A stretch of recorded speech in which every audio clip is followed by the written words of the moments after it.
हरे कृष्णा। ओम नमः शिवाय।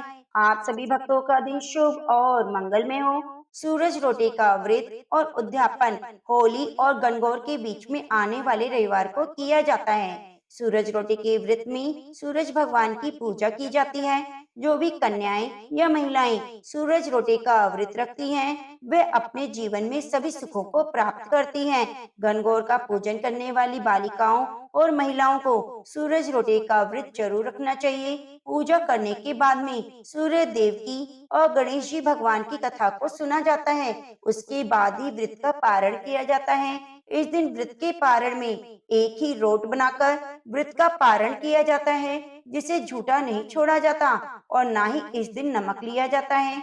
व्रत का पारण सूरज छिपने से पहले किया जाता है। जब भी सूरज रोटे के व्रत की कथा सुनते हैं तो हाथ में गेहूं के कुछ दाने लेकर गणेश भगवान और सूर्य भगवान का स्मरण करते हुए कथा को सुनना चाहिए और ध्यान रखें कि कथा के बीच में बोलना नहीं चाहिए और ना ही बीच में खड़े होकर इधर उधर जाना चाहिए। तो आज आप सुनेंगे सूरज रोटे व्रत की संपूर्ण कथा।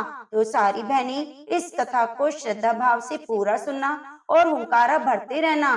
कथा शुरू करने से पहले कमेंट बॉक्स में गणेश भगवान की जय हो, सूर्य देव भगवान की जय हो जरूर लिखना। और यदि आपने अभी तक चैनल को सब्सक्राइब नहीं किया तो चैनल को जरूर जरूर सब्सक्राइब करें। तो आइए सबसे पहले सुनते हैं गणेश भगवान की कथा। तो प्रेम से बोलिए गणेश जी महाराज की जय। एक नगर में एक मालिन रहती थी। बीमारी के चलते हुए उसके पति की मौत हो चुकी थी। उसके एक 4 साल का बेटा था। वह उसी के सहारे अपना जीवन बिताती थी। उसकी सास बहुत ही कठोर हृदय वाली थी। हमेशा अपनी बहू को ताने मारती रहती, कहती कलंकनी मेरे बेटे को खा गई। वे चाहे कितना भी काम करती, अपनी सासू माँ की सेवा करती, पर उसकी सास के मुख से कभी भी उसके लिए प्यार का एक शब्द नहीं निकलता। उसे दुखी देखकर उसकी सास को कभी भी दुख नहीं होता। वह कभी नहीं सोचती कि इस उम्र में पति को गंवाने के बाद बेचारी कितनी दुखी रहती होगी।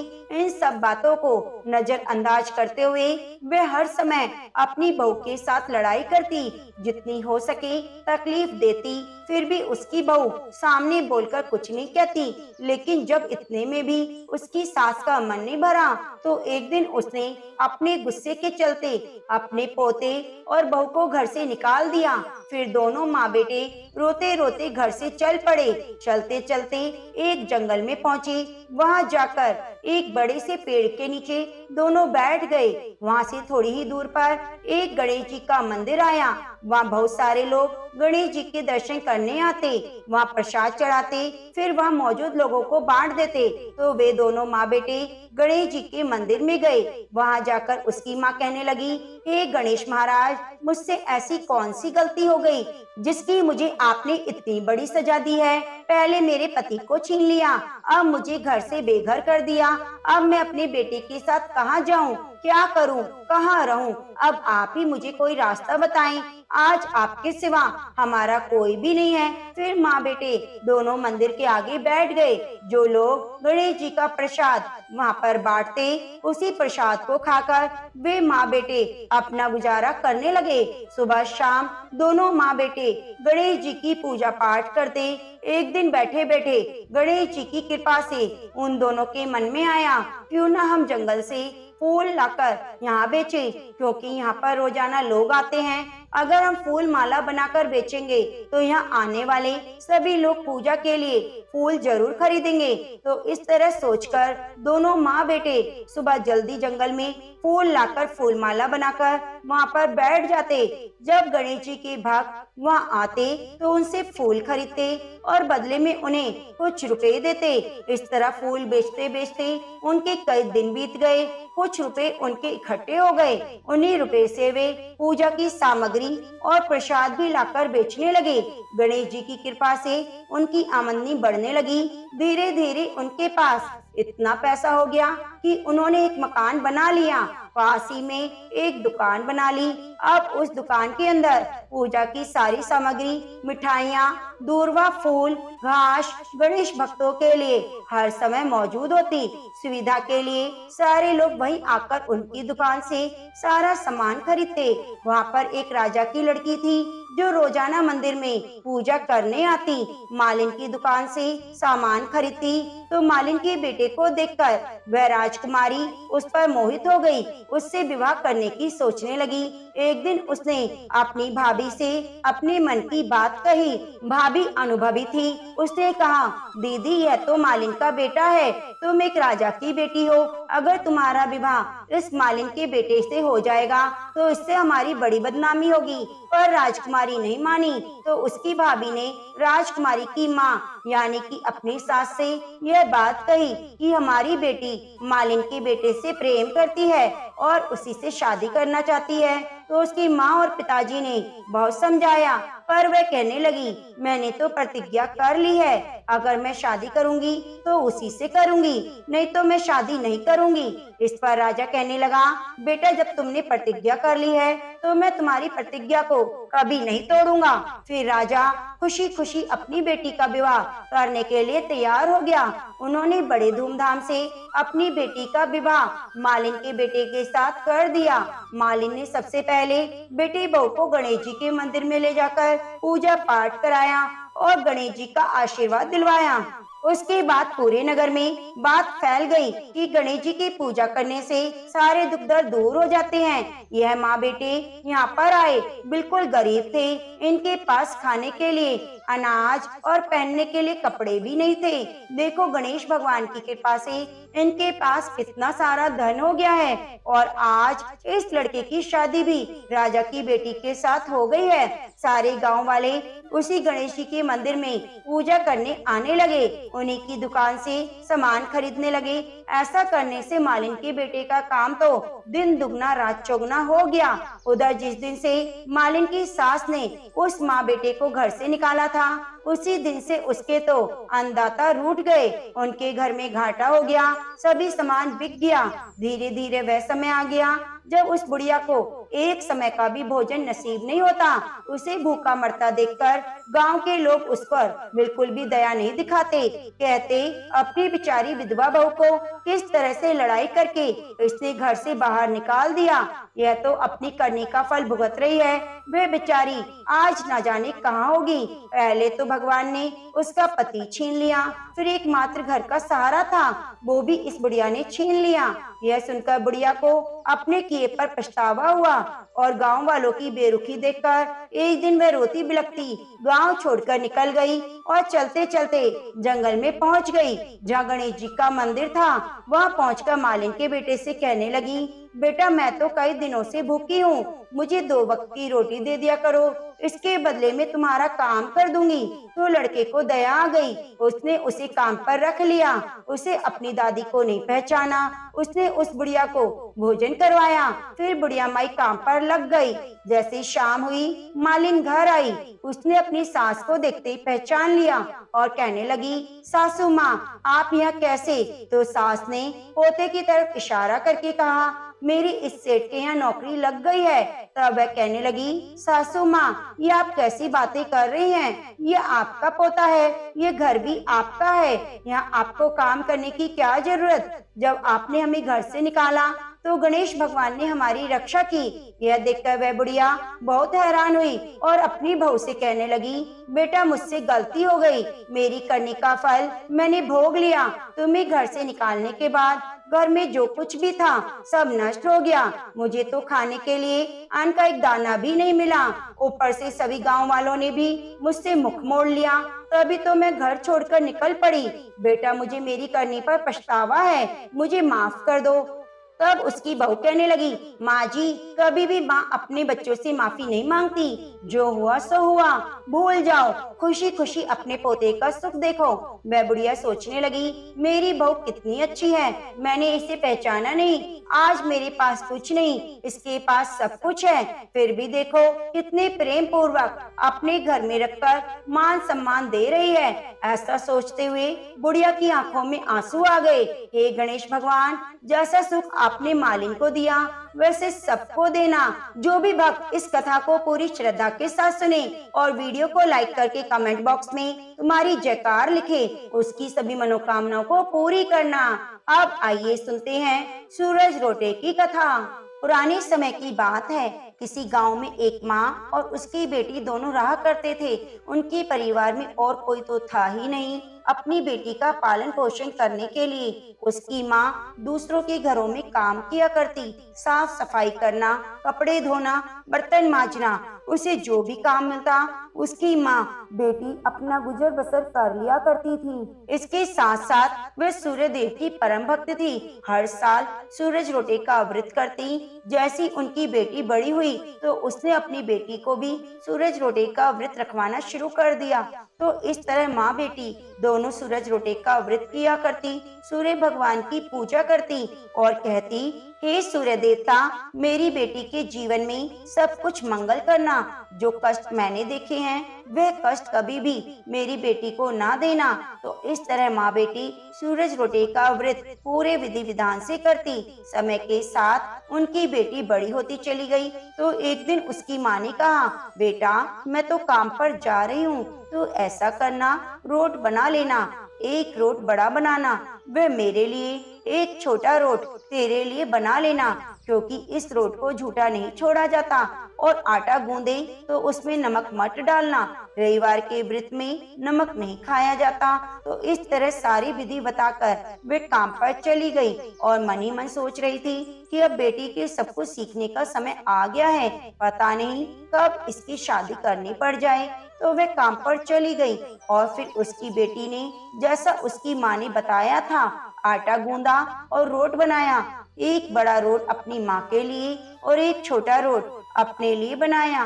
तो वह जब रोट सेकने लगी तो पहले उसने एक गाय के लिए रोटी बनाई, उसके बाद अपनी माँ के लिए बड़ा सारा रोट बनाया और फिर अपना रोट जैसे ही सेकने के लिए तवे पर डाला, तभी सूर्य देवता साधु का वेश बनाकर उसके दरवाजे पर आ गए और आवाज लगाने लगे कि भूख लगी है, भोजन दे दो।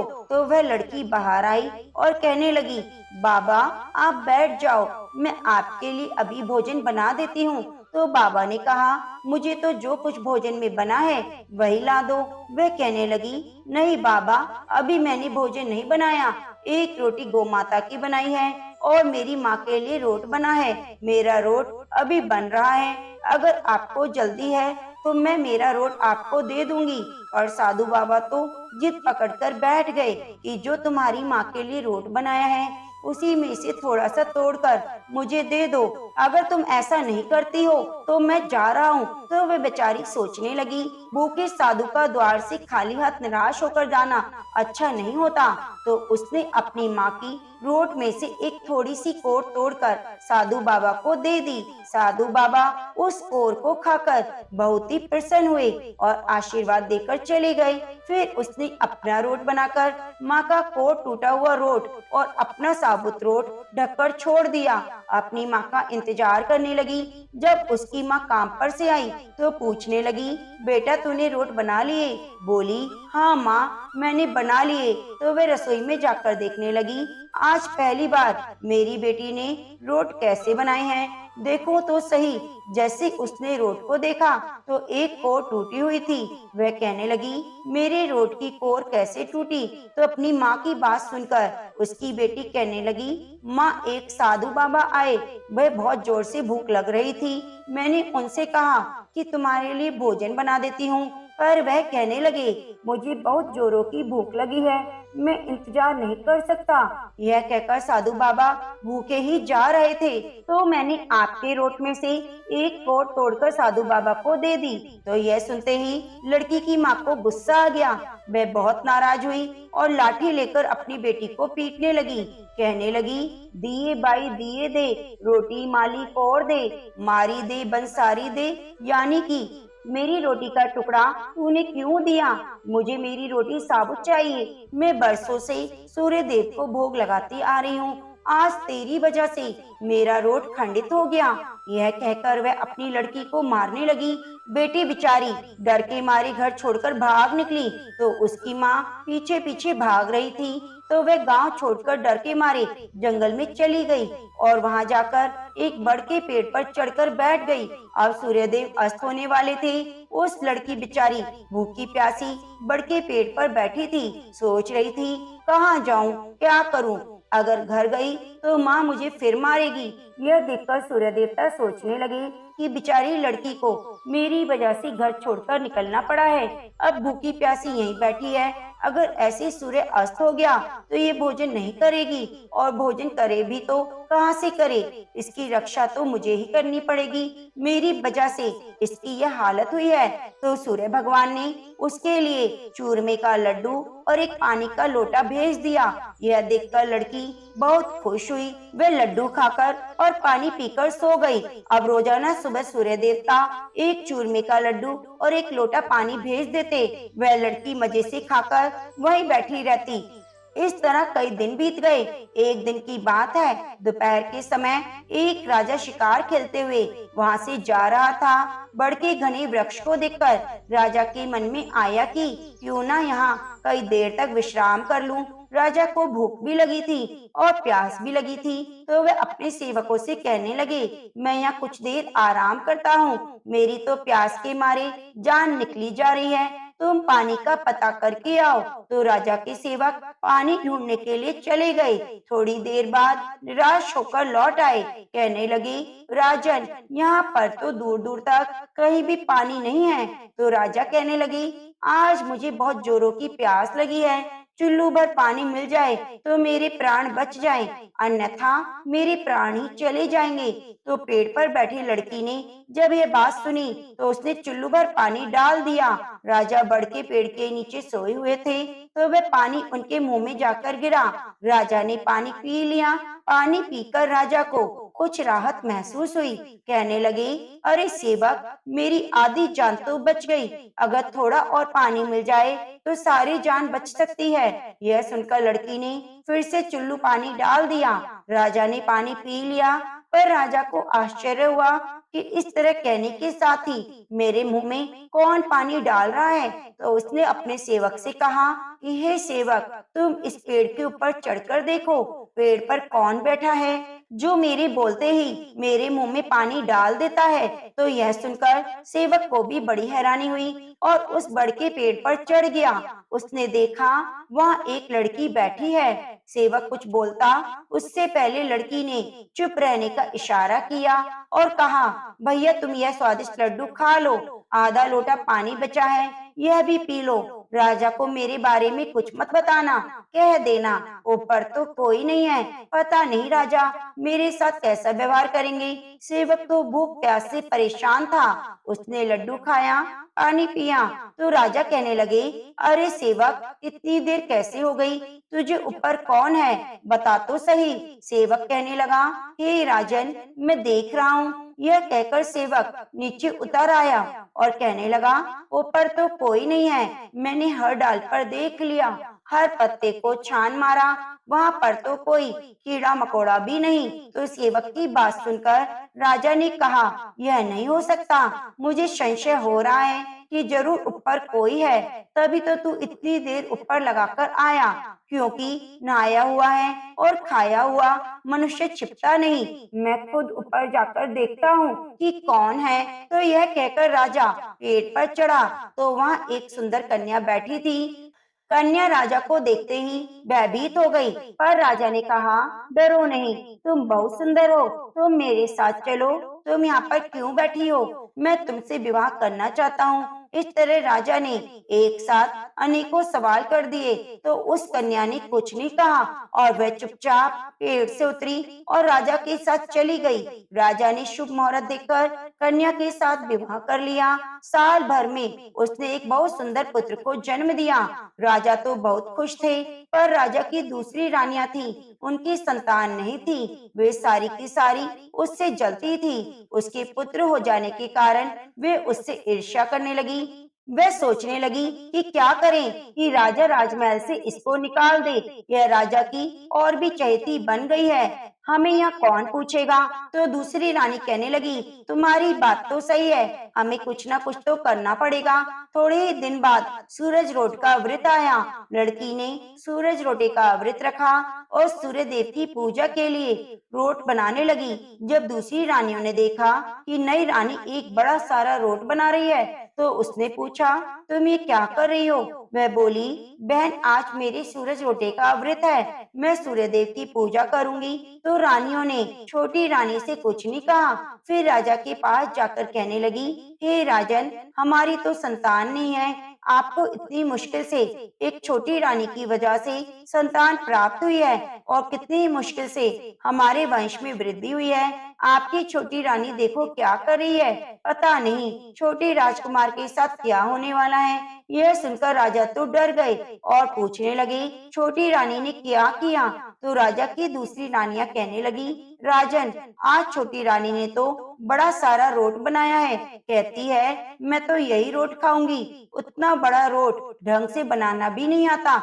इस तरह आधा पका हुआ रोट वो खाएगी तो छोटी रानी के साथ साथ कुंवर साहब की भी तबीयत खराब हो जाएगी, उसका पेट दुखेगा। जब तक बच्चा छोटा होता है तो माँ को खाने पीने का ध्यान रखना चाहिए। अतः हे राजन, हम तो कुछ नहीं कह सकते, आप जाकर छोटी रानी को समझाओ।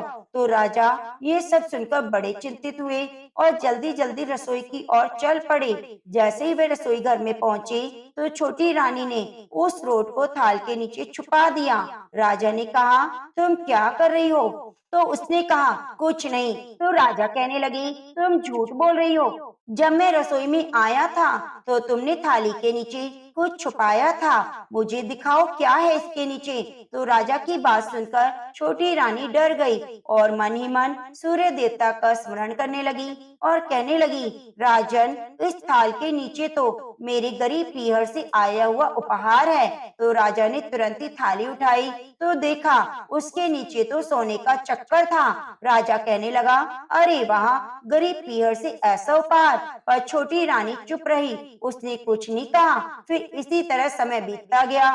एक दिन छोटी रानी खिड़की में खड़ी थी, तभी उसे उसकी माँ दिखाई दी, जो बहुत ही दरिद्र अवस्था में छाछ बेच रही थी। मेले कचूले कपड़े पहने हुए थे और वह भी जगह जगह से फटे हुए थे। यह देखकर उसे बहुत दुख हुआ। मन ही मन सोचने लगी कि मैं अपनी माँ को बुला लूं तो बेचारी यहाँ पर आराम से रह लेगी। इतने नौकर चाकर हैं, वह भी कुछ काम कर लेगी और किसी को पता भी नहीं चलेगा। यह सोचकर छोटी रानी ने अपनी माँ को महल में बुला लिया और उसकी माँ आते ही अपनी बेटी को देखते ही वही बात दोहराने लगी कि माई दिए दे रोटी मालिक और दे, मारी दे वंसारी दे। हे बेटी, मेरी रोटी का टुकड़ा दे दो, मेरी रोटी साबुत दे दो, मेरे सूर्यदेव का व्रत अधूरे रह गए हैं। तो इस तरह उसके बोलने से छोटी रानी ने सोचा, किसी और ने सुन लिया तो सबको पता चल जाएगा मैंने मेरी माँ को इस तरह महल में बुलाया है और पता नहीं राजा मुझे क्या कहेंगे। यह सोचकर छोटी रानी अपनी माँ को एक कमरे में ले गई और कहा, माँ यहाँ पर चुपचाप बैठी रहो, बाहर से ताला लगा दिया।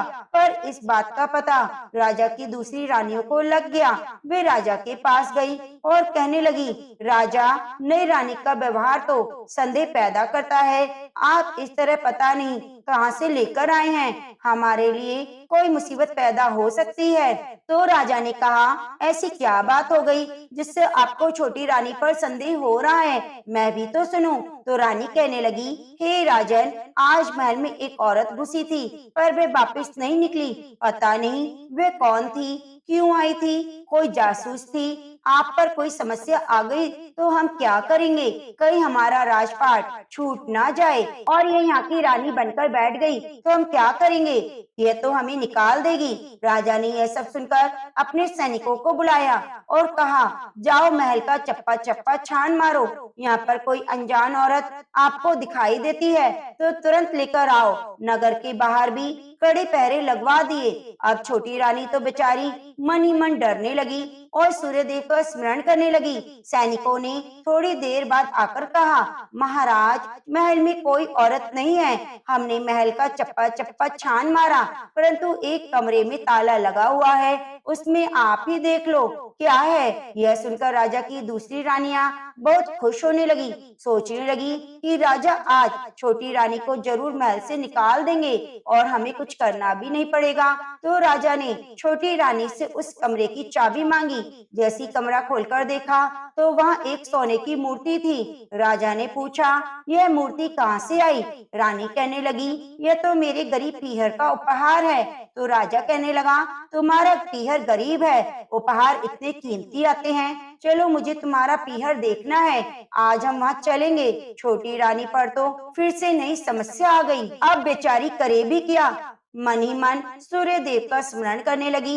हे सूर्य देवता, आज तो आप ही मुझे बचाइए। अब मैं पीहर की व्यवस्था कहाँ से करूँ? मेरी माँ को भी आपने सोने की मूर्ति बना दिया, अब लेकर जाऊं भी तो कहाँ जाऊं? सूर्य भगवान ने उसे दर्शन देकर कहा, बेटा, मैं तुम्हारी और तुम्हारी माँ की भक्ति से बहुत प्रसन्न हुआ। तुम्हारी माँ को स्वर्ग का वास मिला है, वह यहाँ से मुक्त होकर स्वर्ग धाम को चली गई है। और रही बात तुम्हारे पीहर की, तो सवा पहर की व्यवस्था मैं कर देता हूँ, लेकिन उसके बाद मुझे नगरी में उजाला करने जाना होता है। ऐसा कहकर सूर्य भगवान ने जंगल में ही माया की नगरी बसा दी। वहाँ पर खूब बड़ा सारा महल, झरोखे, बाग बगीचे, रिश्तेदार, माँ बाप, भाई भाभी, सब कुछ माया से बना दिए। और महल की रसोई में अनेकों नौकर चाकर भोजन बना रहे थे। भोजन की खुशबू दूर दूर तक फैली हुई थी। राजा भी उसी वक्त अपनी रानी और पुत्र को लेकर वहाँ पहुँच गए और जाकर देखा तो बड़ी हैरानी हुई कि मेरा ससुराल यानी कि छोटी रानी का मायका इतना बड़ा है। तो वह छोटी रानी से कहने लगे कि आपने मुझे कभी पहले अपने मायके के बारे में क्यों नहीं बताया? तो राजा की बात सुनकर छोटी रानी बोली, हे राजन, आपने कभी मेरे मायके के बारे में पूछा ही नहीं, बिना पूछे मैं कैसे बताती? तो राजा रानी को आया देखकर उसके मायके वाले बड़े खुश हुए, खूब आदर सत्कार किया, सबने मिलकर भोजन किया। भोजन कर लेने के बाद में रानी ने कहा, राजन, अब हम चलते हैं। राजा ने कहा, इतनी जल्दी क्या है, थोड़ा आराम कर लेते फिर चलेंगे। अब रानी तो मन ही मन डर रही थी कि सूर्य उदय होने वाला है और सूर्य देव ने मुझे कहा है तो जाना तो अब जरूरी होगा। तभी रानी को उपाय सूझा। उसने अपने पुत्र को जोर से चूटी मार दी तो वह दर्द के मारे जोर जोर से रोने लगा। राजा ने पूछा, राजकुमार क्यों रो रहा है? तो छोटी रानी कहने लगी, पता नहीं महाराज, नई जगह है, मुझे लगता है इसका यहाँ मन नहीं लग रहा, मेरा भी मन घबरा रहा है। तो राजा से भी अपने राजकुमार का रोना सहन नहीं हुआ और उन्होंने अपने ससुराल वालों से विदा ली और कहा, अब तो मुझे जाना पड़ेगा, राजकुमार रो रहा है, पता नहीं क्या बात हो गई, अब तो जाना ही पड़ेगा, मैं फिर कभी आऊंगा। यह सुनकर राजा रानी, सेवक और पुत्र वहाँ से चल पड़े। थोड़ी दूर जाने पर राजा को याद आया कि उनकी कटार वही रह गई है। तो राजा ने कहा, मेरी कटार वही रह गई है? तो रानी कहने लगी, मैं वापस ले आती हूँ। राजा ने कहा, तुम अकेली कहाँ जाओगी? सेवक ले आएगा। ऐसा कहकर सेवक को कटार लाने भेज दिया। अब सेवक वहाँ गया तो वहाँ पर महल बगीचे कुछ भी नहीं थे। दूर दूर तक जंगल था। जंगली जानवर जोर जोर से आवाजें कर रहे थे। सूर्य की पहली किरण धरती पर पड़ चुकी थी। अचानक से राजा की सेवक की नजर एक झाड़ी पर पड़ी जहाँ पर राजा की कटार पड़ी हुई थी। वह कटार लेकर भागता भागता राजा के पास आया और हैरान होकर उसने सारी बात राजा को बता दी। तो अपने सेवक की बात सुनकर राजा को बहुत गुस्सा आया, क्योंकि राजा को पहले ही शक था कि कोई ना कोई बात जरूर है। तो राजा ने क्रोधित होते हुए अपनी तलवार निकाली और रानी से कहा, मुझे सच सच बता दो, नहीं तो आज मैं तुम्हारे टुकड़े टुकड़े कर दूंगा। तुम कौन से टोने टोटके करती हो? तो रानी ने सब कुछ सच सच बता दिया और कहा, मेरी मदद सूर्य भगवान ने की है। अब आपकी जैसी इच्छा हो आप कर सकते हो। यह सब सुनकर राजा बहुत ही खुश हुए और छोटी रानी से माफी मांगते हुए कहने लगे, आज मुझसे कितना बड़ा अनर्थ हो जाता। आप मुझे पहले ही इस व्रत के बारे में क्यों नहीं बता देती थी? छोटी रानी कहने लगी, महाराज आपने कभी पूछा भी नहीं। मैं बढ़ के पेड़ पर मिली तो आपने मुझसे पूछा, यहाँ पर क्यों बैठी हो? आप मेरी सुंदरता पर मोहित हुए और मुझे अपने साथ ले आए, फिर विवाह कर लिया। विवाह के समय भी आपने मुझे मेरे मायके वालों के बारे में कुछ भी नहीं पूछा। फिर पुत्र का जन्म हुआ, फिर भी आपने मेरे मायके वालों की कभी कोई खबर नहीं ली। मेरी माँ गरीब थी, इसलिए मैंने आपको इसके बारे में कुछ नहीं बताया। मैं डरती थी कि अगर आपको पता चल जाएगा तो ना जाने आप कैसा व्यवहार करेंगे। तो राजा सब कुछ जानकर बहुत खुश हुए और रानी को खुशी खुशी अपने महल में ले आए। दूसरी रानियों को बुलाकर छोटी रानी के बारे में सब बता दिया। तो राजा की दूसरी रानियां छोटी रानी से माफी मांगने लगी कि हमने सब कुछ जानबूझकर किया, हमने कितना बुरा व्यवहार किया। आज से हम भी सूरज रोटे का व्रत करेंगे। आप हमें सूरज रोटे के व्रत की विधि और पूजा पाठ सब बता दीजिए। तो दूसरी रानियों का इस तरह से प्रेम भरा व्यवहार देखकर छोटी रानी बहुत खुश हुई। फिर तीनों रानियां खुशी खुशी सूरज रोटे का व्रत करने लगी। व्रत के प्रभाव से दोनों रानियां गर्भवती हुई और 9वें महीने में सुंदर पुत्र को जन्म दिया। इस तरह से छोटी रानी सूर्य भगवान की पूजा से राजा की कुल परंपरा में वृद्धि हुई। राजा बहुत ही प्रसन्न थे। छोटी रानी का मान सम्मान और अधिक बढ़ गया और दूसरी रानियां भी खूब प्यार करने लगी और मिलजुल कर रहने लगी। तो प्रेम से बोलिए, सूर्य भगवान की जय। हे सूर्य भगवान, जैसा सुख आपने उस लड़की को दिया वैसा सुख सभी को देना। व्रत करने वाले, कथा कहानी को सुनने वाले सभी के परिवार में मंगल करना, सभी के परिवार को सुख समृद्धि से भर देना। तो प्रेम से बोलिए, सूर्य भगवान की जय। अब आइए सुनते हैं लपसी तपसी की कथा। अब आइए सुनते हैं लपसी तपसी की कथा। कहते हैं कि लपसी तपसी की कथा हमें हर कथा कहानी में जरूर सुननी चाहिए। एक लपसी था, एक तपसी था। तपसी हमेशा भगवान की तपस्या में लीन रहता। लपसी रोजाना सवा सेर की लापसी बनाकर भगवान का भोग लगाकर जीम लेता था। एक दिन दोनों लड़ने लगे। तपसी बोला, मैं रोज भगवान की तपस्या करता हूँ, इसलिए मैं बड़ा हूँ। लपसी बोला, मैं रोज भगवान का सवा सेर लापसी का भोग लगाता हूँ, मैं बड़ा हूँ। नारद जी वहाँ से गुजर रहे थे। दोनों को लड़ता देखकर उनसे पूछने लगे, तुम क्यों लड़ रहे हो? तपसी ने खुद के बड़ा होने का कारण बताया और लपसी ने भी अपना कारण बताया।